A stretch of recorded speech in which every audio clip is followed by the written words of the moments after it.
Del Santo Evangelio según San Juan. Gloria a ti, Señor. Había un hombre del grupo de los fariseos llamado Nicodemo, jefe judío.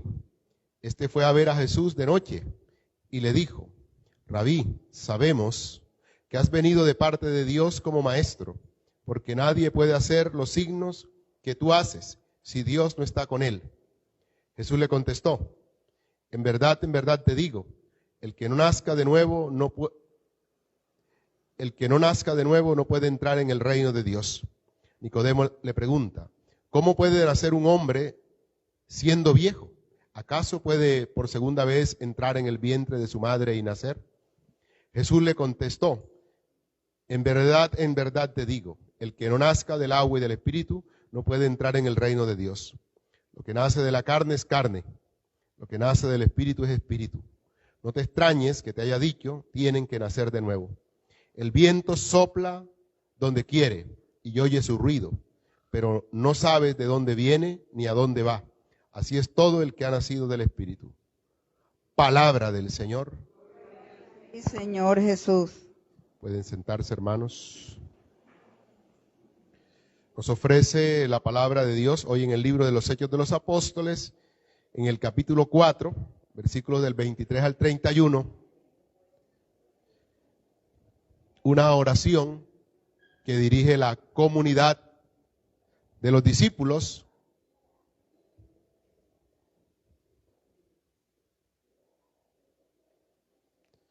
al Señor, una oración que dirige la comunidad de los discípulos al Señor, después de que han vivido una experiencia en la que han tenido que, con valor, con valentía, testimoniar el nombre del Señor. Capítulo 4 del libro de los Hechos de los Apóstoles. Recordemos que los discípulos, Pedro y Juan, han hecho caminar a un tullido que pedía limosna en el templo, y esto despertó el interés de las autoridades judías, representadas por los saduceos, los fariseos, la gente del templo, que veían en ellos un peligro, empezaron a ver en ellos una amenaza, dado que la gente, al ver este signo, empezaba a seguir a Jesús, a seguir a Pedro y a Juan, y ellos acababan de matar a Jesús precisamente por lo mismo. Y ahora resulta que no es uno, sino que son muchos. Se les ha multiplicado el problema, y al parecer entonces la decisión de matar a Jesús no ha dado resultado, sino todo lo contrario. Después de la muerte de Jesús, si antes buscaban a uno, ahora tienen más de uno. Y esto hace que les quieran prohibir a los apóstoles que prediquen en el nombre del Señor. Ellos dan con la gracia del Espíritu Santo gran testimonio del amor del Señor, y aclaran y dicen que no ha sido por su poder, sino por el poder de Jesús que este hombre ha caminado. Ellos quieren impedirles. Ellos dicen: pues no podemos obedecer sino a Dios antes que a los hombres. Y el hecho de que el que tiene autoridad y al que hay que obedecer es a Dios, está en que Dios ha resucitado a Jesús de entre los muertos. Ustedes dieron sentencia de muerte, pero Jesucristo está vivo. Es decir, la sentencia de muerte ha sido anulada, porque ustedes decidieron matarlo en nombre de Dios, pero Dios lo ha resucitado. ¿Qué significa eso? Que ha borrado la sentencia de muerte que ustedes habían hecho, y Él ahora se ha puesto a favor de Jesús. ¿A quién obedecemos? ¿A ustedes que matan o a Jesucristo que está vivo y a Dios que está vivo? ¿A quién obedecemos? A ese que está vivo y que ahora continúa comunicando vida como le ha comunicado a este tullido. ¿A quién obedecemos? ¿Al que da muerte o al que da vida?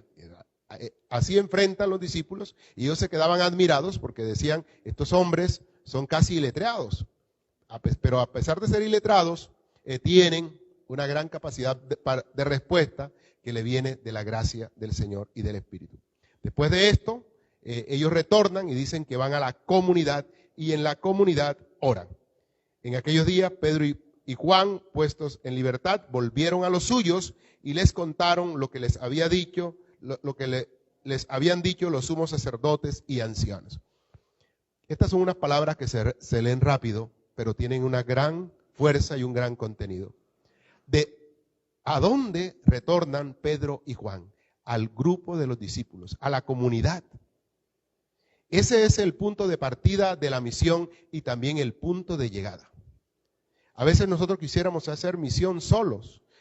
A veces creemos nosotros que la iglesia no es necesaria. Y resulta que la iglesia es el lugar natural donde se fortalece la misión y desde donde sale la misión. Ninguno de nosotros sale porque sí, salimos enviados por la iglesia, Dios a través de la iglesia. Y reconocer este papel de la iglesia es reconocer a ese Dios que se hace presente en la comunidad de los creyentes. Dice que ellos retornan a este lugar natural de la fe, donde se fortalece la fe, que es en la iglesia. Y allí cuentan su experiencia y las prohibiciones que les han dado. Y juntos, ahora viene el otro elemento, que es bien interesante.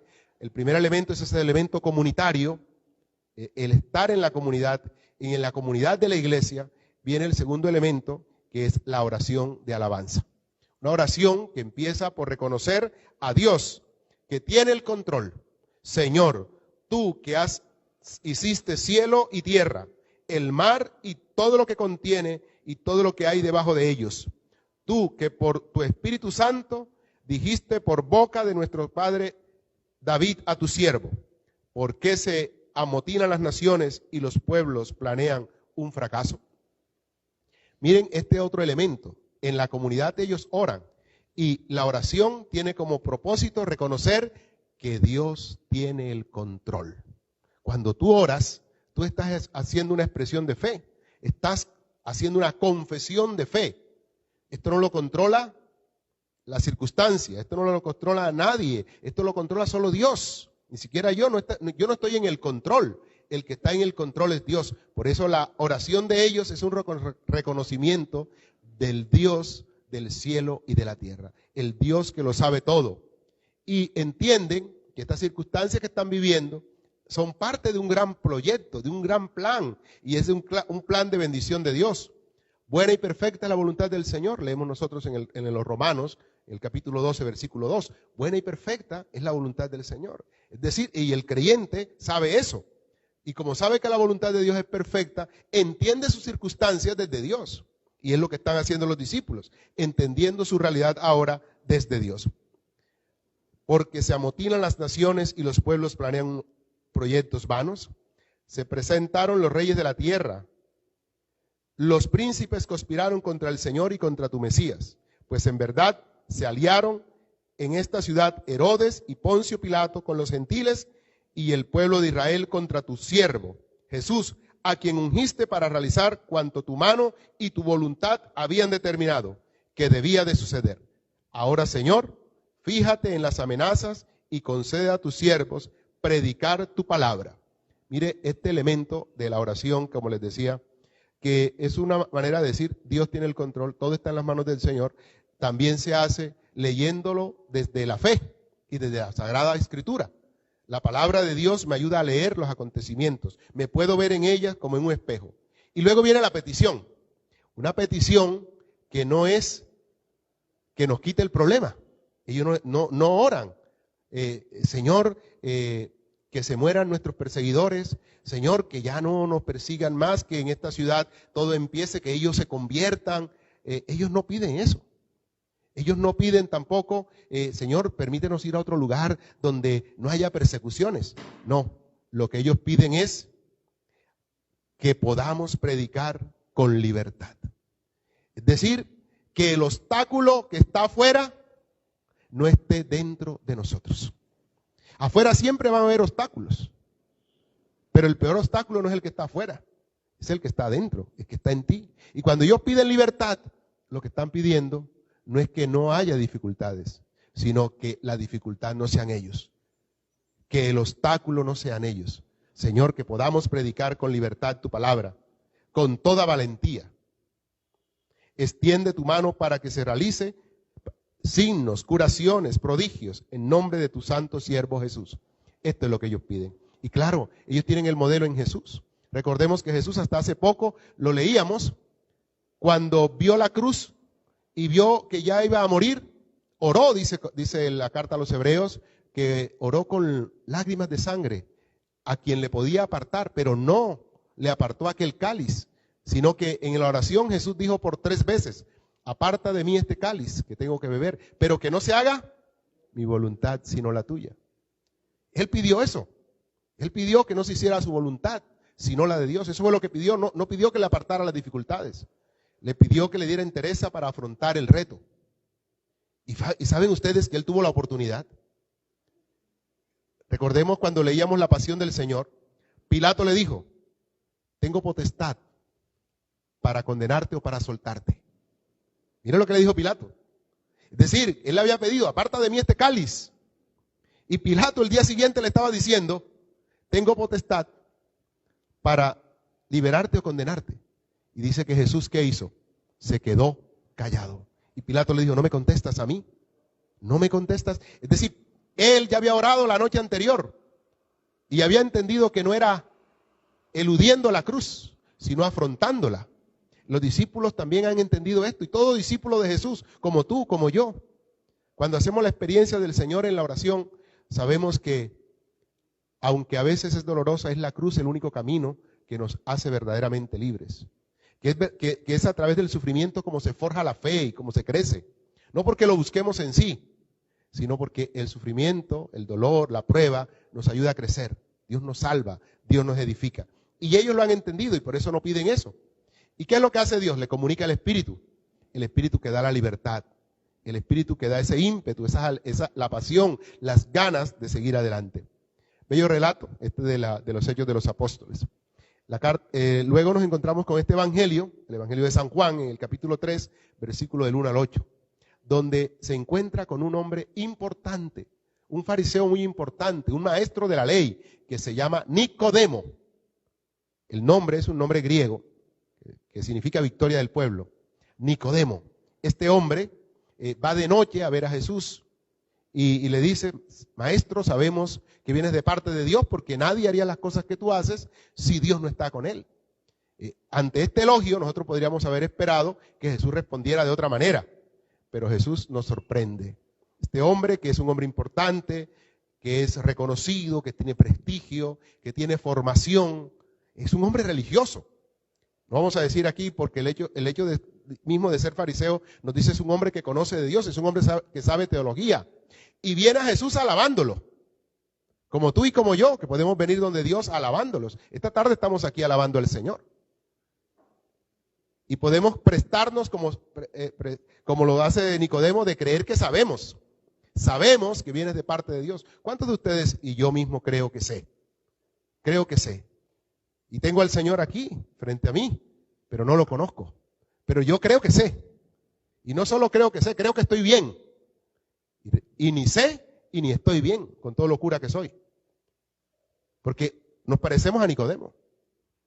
Los hombres religiosos tenemos ese peligro, creer que sabemos. Y podemos hacer bellas oraciones, bellos elogios a Dios. Podemos hacer oraciones bellísimas, como la que hace Nicodemo. ¿Qué más oración bella esta que de Nicodemo ante Jesús? Señor, sabemos que vienes de parte de Dios, porque nadie haría las cosas que tú haces si Dios no estuviera con él. ¡Qué bella oración!, ¿no? Extraordinaria. Como la tuya. Dios, qué grandioso y maravilloso. Creo en ti, confío en ti. ¿Qué no puedes decir tú en una oración? Y puedes decir, te conozco. ¿Qué va? Tú no conoces nada. Y por eso Jesús, ante este elogio, también ante tus oraciones y las mías, puede decirnos, si no naces de nuevo, no puedes ver el reino de Dios. Si no naces de nuevo. Tus oraciones me saben a cacho, es lo que te está diciendo. Porque tú sigues lo mismo, tú no cambias, tú no te renuevas. Tú puedes orar muy bonito. Te rezas cada hora un rosario, pero eso no te sirve absolutamente nada, porque tienes que nacer de nuevo. Tienes que nacer de nuevo. Pero no, él no se quedó con el elogio. Dios no se deja engañar. A Dios no lo podemos engañar, dice la palabra. Dios no se deja engañar con elogios. No lo podemos seducir. Él no es hombre que cae en la tentación del elogio.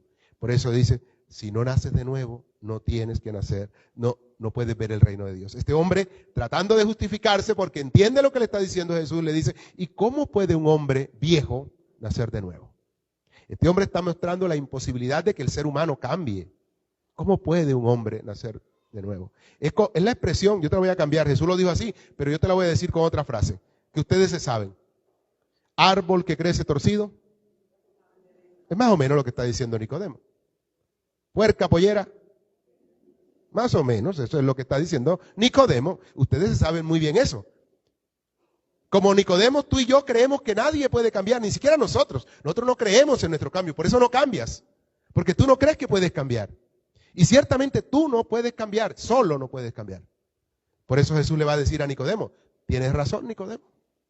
El que no nace del agua y del Espíritu no puede nacer de nuevo. Es decir, el cambio en el ser humano no es la cantaleta que tú le das a tu hijo, no son las quejas que tienes contra tu esposa, contra tu esposo, no es eso lo que lo va a cambiar. No es que lo lleves donde fulanito de tal, que le eches el riego del brujo o de la bruja para que cambie. Eso no cambia a nadie. Ni tu cantaleta, ni el riego, ni la oración de nadie. Eso es una obra de Dios, es una gracia. Y por eso Jesús le dice a Nicodemo, el que no nace de nuevo del agua y del Espíritu no puede ver el reino de Dios. Es una obra de Dios. Es Dios el que llega en algún momento de tu vida, pero tienes que empezar a reconocerlo. Y Jesús le dice a este hombre, por eso, en verdad te digo, es una cuestión solemne, en verdad te digo, que el que no nazca del agua y del Espíritu no puede entrar en el reino de Dios. Lo que nace de la carne es carne. Sí, ¿qué es la carne? Lo que conocía Nicodemo, la ley. Esa era la carne, la ley. Pero el cumplimiento de la ley, eso no hace hombres nuevos. La religión no hace hombres nuevos. Tú puedes tener mucha práctica. Mire, ¿qué es un pecador bautizado? Un pecador remojado. Eso es un pecador bautizado. ¿Por qué? Porque el solo bautismo no salva. El que te echaron el agua y ya tú estás. No, todos ustedes chiquitos aquí fueron bautizados porque eran pecadores desde que nacieron como yo. ¿Y qué somos? Pecadores remojados. ¿Qué nos falta? El Espíritu. Hemos nacido del agua, pero nos falta el Espíritu. Es decir, que dejemos que la acción de Dios actúe en nuestra vida. Lo que nace de la carne es carne, lo que nace del Espíritu es Espíritu. No te extrañes que te haya dicho, tienes que nacer de nuevo. Y luego dice, el viento sopla donde quieres, oye su ruido, no sabe de dónde viene ni a dónde va. Así es todo el que nace del Espíritu. Este es un versículo maravilloso que evoca, aquí los que hayan leído la Biblia alguna vez se pueden acordar de este relato en el capítulo 37 del profeta Ezequiel. Dice que Dios lleva al profeta Ezequiel a un valle de huesos secos. Y le dice al profeta, ¿tú crees que pueden revivir estos huesos? Y entonces el profeta le dice, Señor, tú lo sabes. Esos huesos representaban al pueblo de Israel. Representa tu humanidad y la mía cuando estamos en el pecado. Somos unos huesos secos, calcinados, estamos sin vida. Y el Señor le dice a Ezequiel, ¿pueden estos huesos secos revivir? Y dice Ezequiel, Señor, tú lo sabes. ¿Y qué le dice Dios? Profetiza. Es decir, predícale la palabra. Anúnciale la palabra. ¿Qué palabra? ¿La tuya? No, mi palabra, la palabra de Dios. Y dice que empezó a predicar a aquellos huesos secos. Empezó a instruir, empezó a enseñar a estos huesos secos. ¿Qué es lo que está pasando en este momento, en este instante? En este momento está predicándose la palabra. Tus oídos, algunos oídos de ustedes estarán tapados, pero otros están abiertos, están despiertos. No todos los huesos se paran al mismo tiempo. Aquí hay unos oídos abiertos en esta tarde. Y hay unos oídos abiertos donde el Espíritu de Dios, que sopla donde quiere y oye su ruido, está actuando igual que en esos huesos secos. Y es lo que le está diciendo hoy esta tarde el Señor a Nicodemo. ¿Te acuerdas que el Espíritu sopla donde quiere? La ruach de Dios, la fuerza de Dios sopla donde quiere. Y dice que empezó el profeta a predicar y aquellos huesos empezaron a cobrar vida. Inicialmente era una especie de zombies todos, pero luego les dijo, vuelve y predícales. Y empezaron a tener vida. Pues bien, eso es lo que le está recordando hoy Nicodemo. Un maestro de Israel que no sabe que la obra de la resurrección humana no es obra de la ley, no es obra de nuestros esfuerzos, no es obra de tus luchas. Tú no eres capaz ni con una dieta, vas a creer que te vas a salvar a ti mismo. Tú acabas de decir, cuando te confiesas, acabas de decir, prometo no volver a pecar, y sales de la confesión y ya estás pecando. Eso no es obra tuya.